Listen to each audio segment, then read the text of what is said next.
આપણે આગળના લેક્ચરમાં વિદ્યુત પ્રવાહ ઘનતા સાથે ડ્રિફ્ટ વેગ, વિદ્યુત પ્રવાહ ઘનતા J બરાબર NE/VdE એ સમીકરણ આપણે જોયું। ત્યારબાદ વિદ્યુત પ્રવાહ ઘનતા અને વિદ્યુત ક્ષેત્ર અને વાહકતા વચ્ચેનો સંબંધ જોયો। ત્યારબાદ ડ્રિફ્ટ વેગ એ કઈ બાબત પર આધાર રાખી એનું સમીકરણ પણ આપણે જોયું। સાથે સાથે વાહકતા સિગ્મા Ne²τ/m આ સમીકરણ પણ આપણે જોયું। હવે આ લેક્ચરમાં આપણે એક નવી રાશિ, જે રાશિ મોબિલિટી એ આપણે જોવાની છે।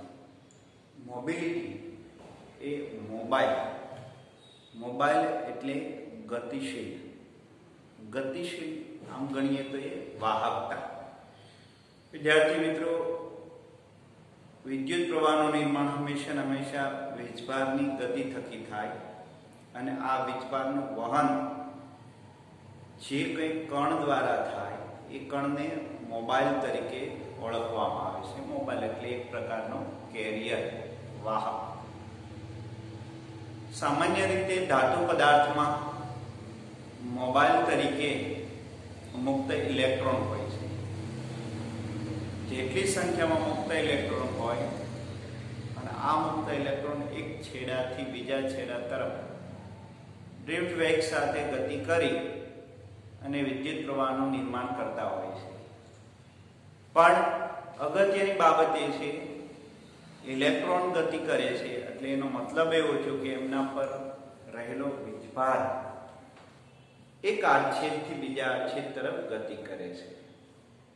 તો વીજભારનું વહન કરતા કણને મોબાઈલ કહેવામાં આવે છે અને આવી રીતે વીજભારનું જે વહન થાય છે એને મોબિલિટી કહેવામાં આવે છે। તો ધાતુ પદાર્થમાં મુક્ત ઇલેક્ટ્રોન હોય છે મોબાઈલ તરીકે, જ્યારે વાયુ પદાર્થ હોય તેમાં ધનાયન અને ઋણાયન આ બંને દ્વારા વિદ્યુત પ્રવાહનું નિર્માણ થાય છે, એટલે કે બંનેની ગતિ દ્વારા વિદ્યુત પ્રવાહ તૈયાર થાય છે। સામાન્ય રીતે વીજળીનો ચમકારો જોઈએ તો એમાં વાતાવરણમાં રહેલા ધનાયન એ પૃથ્વી પરના ઋણાયન સાથે ગતિ કરે છે, સંપર્કમાં આવી ગતિ કરી અને વિદ્યુત પ્રવાહ તૈયાર કરે છે। અને વિદ્યુત પ્રવાહના કારણે એ ચમકારો થાય છે કે અવરોધ મહત્તમ હોવાથી એ પોતાની ગતિ ઉર્જા એ ઉષ્મા સ્વરૂપે અથવા પ્રકાશ સ્વરૂપે વેડફતા હોય છે। તો આમ વાયુ પદાર્થમાં ધનાયન અને ઋણાયન બંને વીજભાર વાહકો હોય છે, જે બંને મોબાઈલ વાહકો હોય છે। જ્યારે સેમિકન્ડક્ટરમાં, અર્ધવાહકમાં તો કે હોલ અથવા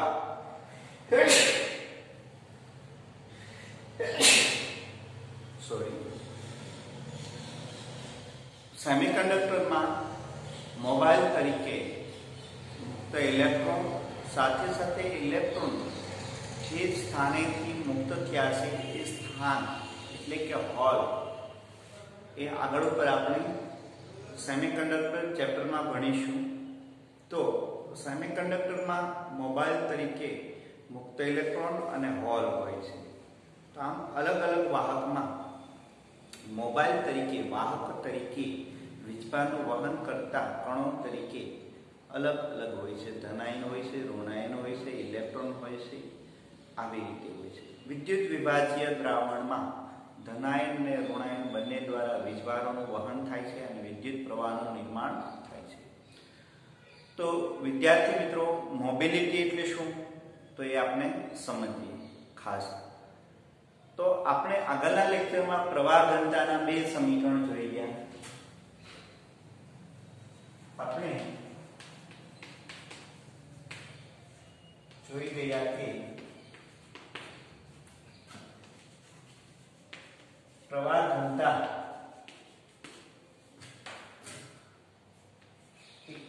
J is equal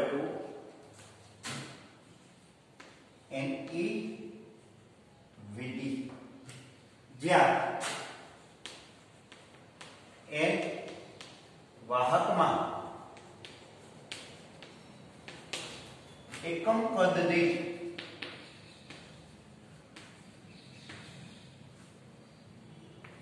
મુક્ત ઇલેક્ટ્રોનની સંખ્યા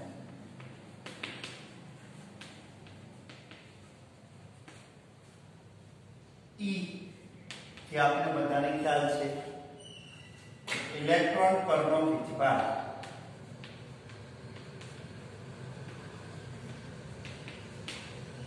અને Vd તો આપણને ખ્યાલ છે કે ડ્રિફ્ટ વેગ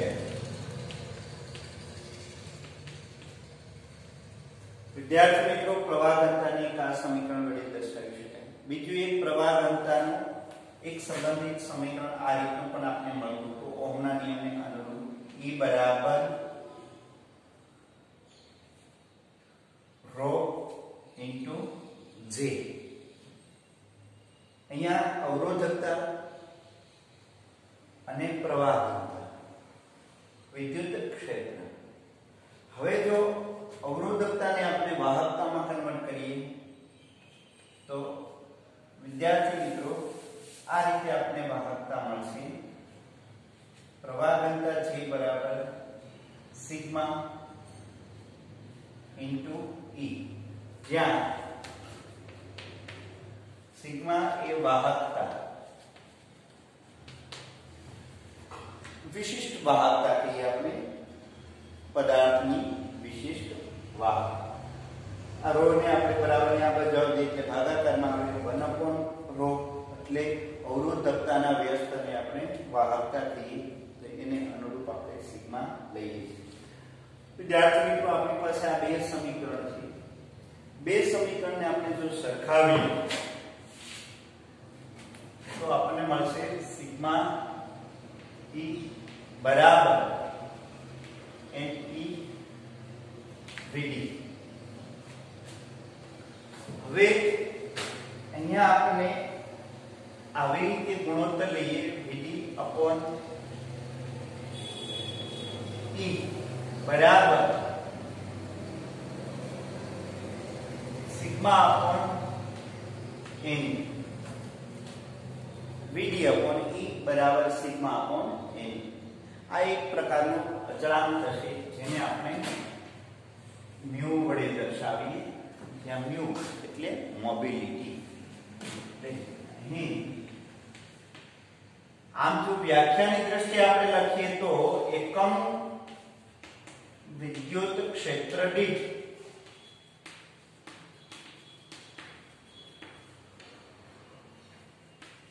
મળતા ડ્રિફ્ટ વેગને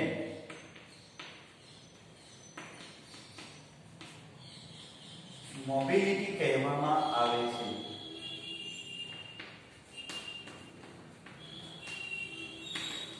વિદ્યાર્થી મિત્રો એકમ ક્ષેત્ર દીઠ ડ્રિફ્ટ વેગ એને આપણે મોબિલિટી કહીએ મોબિલિટીનો સંજ્ઞા છે mu mu is equal two Vd upon E બરાબર સિગ્મા upon n E અહીંયા ખાસ ધ્યાન આપીએ તો મોબિલિટી મ્યુ બરાબર એ વાહકની લાક્ષણિકતા થઈ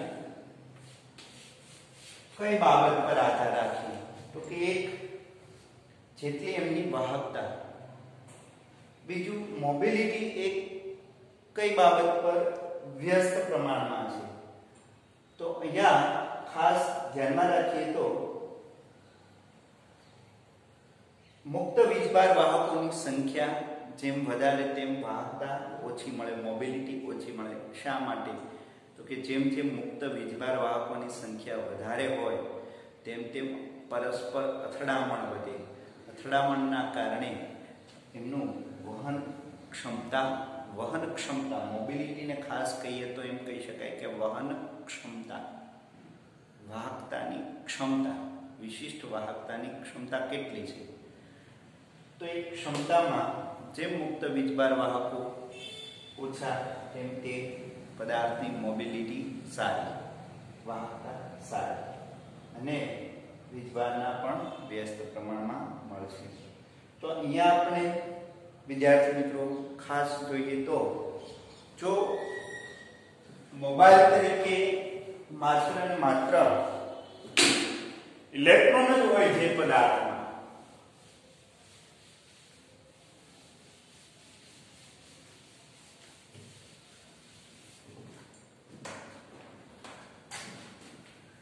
જો વાહકમાં માત્ર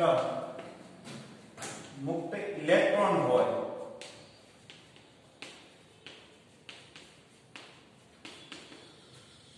તો મોબિલિટી ઇલેક્ટ્રોનના કારણે જ મળે. મોબાઈલ તરીકે ઇલેક્ટ્રોન હોય તો એની વાહકતા પણ ઇલેક્ટ્રોનના કારણે મળે. તો n e e અહીંયા n નો મતલબ એકમ કદ દીઠ રહેલા મુક્ત ઇલેક્ટ્રોનની સંખ્યા. જો પ્રોટોન હોય તો મોબિલિટી પ્રોટોનના કારણે મળતી હોય તો સિગ્મા p np આ રીતે આપણે મળે. અને બંનેના કારણે જો વાહકતા મળતી હોય તો કુલ મોબિલિટી આપણે આ રીતે મળે પ્લસ તો એના કારણે આપણે આ રીતે પણ લખી શકીએ.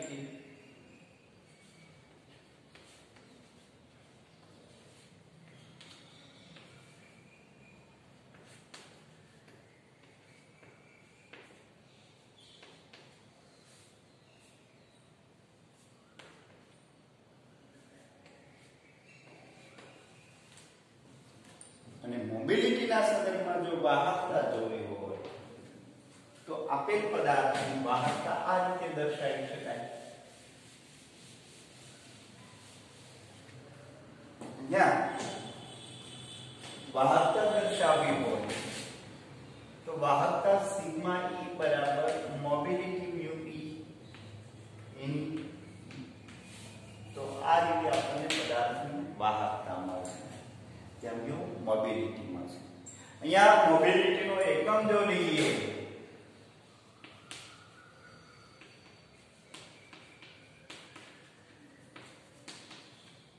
તો એકમ થશે ડ્રિફ્ટ વેગ અને વિદ્યુત ક્ષેત્ર. ડ્રિફ્ટ વેગ એટલે મીટર પર સેકન્ડ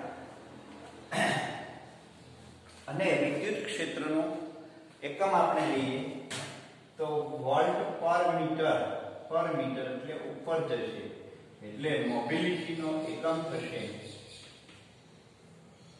મીટર સ્ક્વેર પર વોલ્ટ પર સેકન્ડ.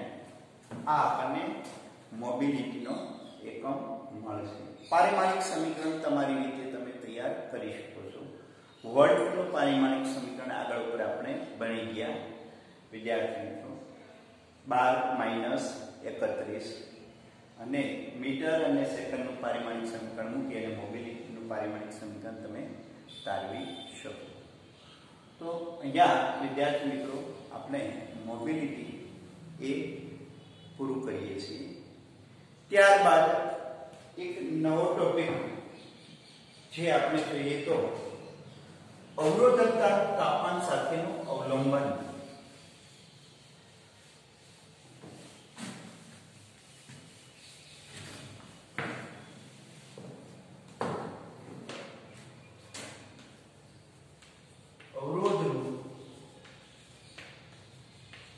તાપીય અવલંબન.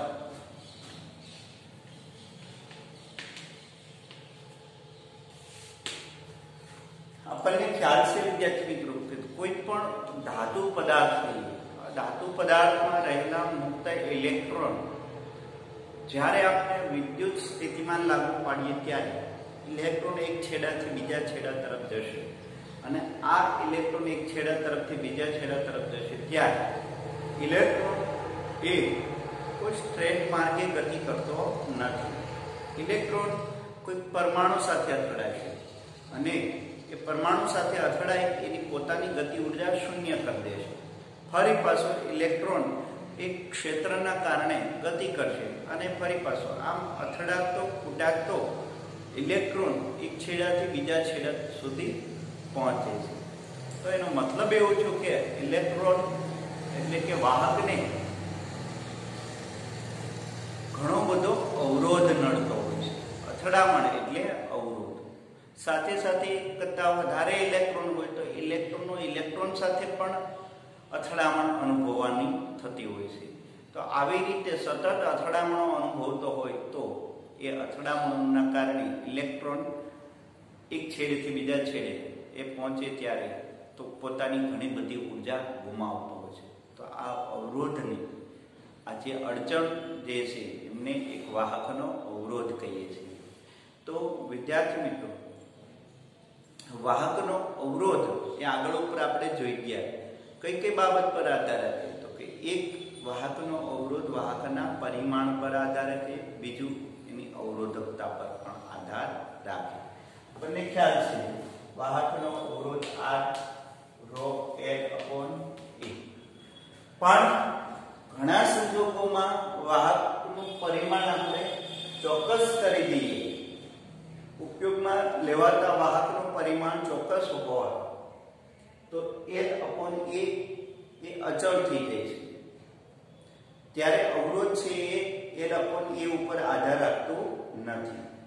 તો એ અવરોધ એ સંજોગોમાં કઈ બાબત પર આધાર રાખે છે? તો કે એ અવરોધ એ વાહકની અવરોધકતા પર આધાર રાખે છે. તો આ વાહકની અવરોધકતા શું છે? તો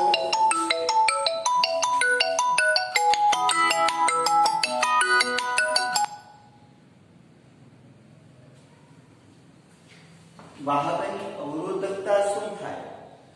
તો કે વાહકની અવરોધકતા તો એ વાહકના બંધારણ ઉપર આધાર રાખે છે અને સાથે સાથે તાપમાન પર પણ આધાર રાખે છે.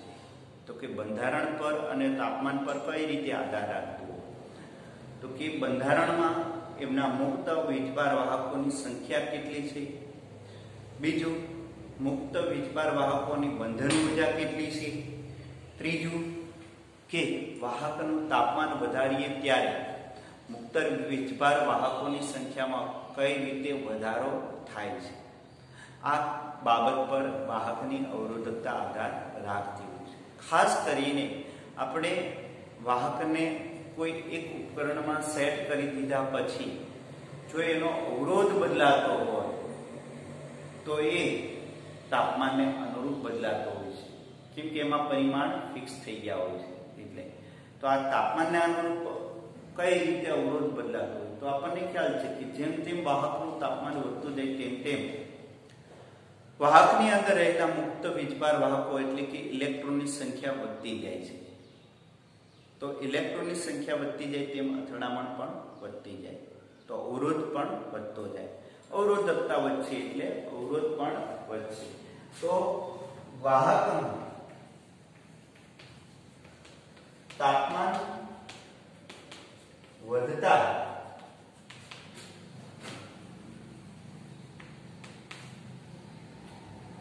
અવરોધમાં વધારો થાય છે.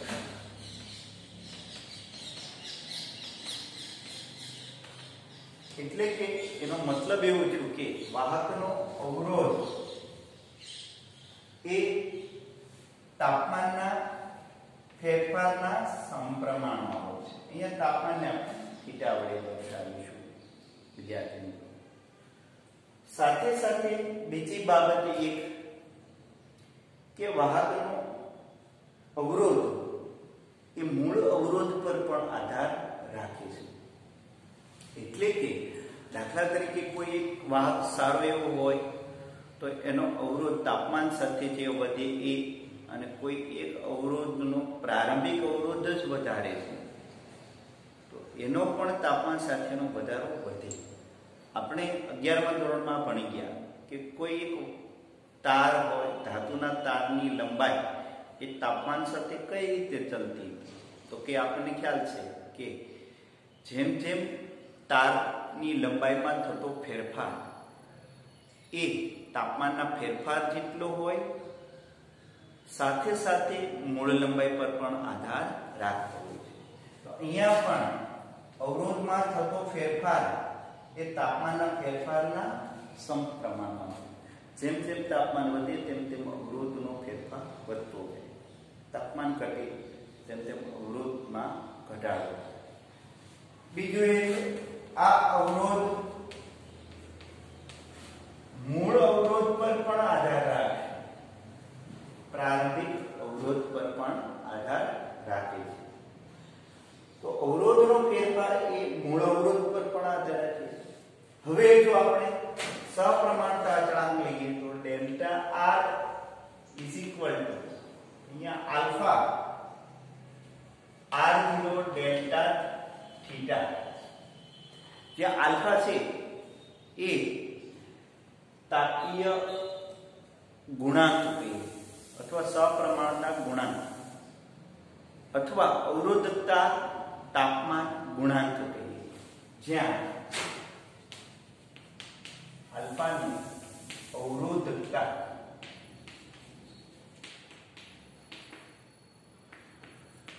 તાપમાન ગુણાંક કહે છે. ડેલ્ટા થીટા તાપમાનનો ફેરફાર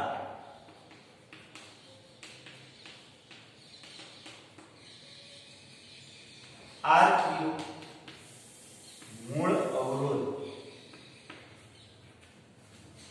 એટલે કે જે કઈ મૂળ તાપમાન હોય, પ્રારંભમાં 0 સેલ્સિયસ તાપમાને વાહકનો જે કઈ અવરોધ હોય એને આપણે મૂળ અવરોધ કહીએ. અથવા તો બીજી બાબત એમ પણ કહી શકાય સંદર્ભ તાપમાને પદાર્થનો અથવા વાહકનો મૂળ અવરોધ, સંદર્ભ તાપમાન.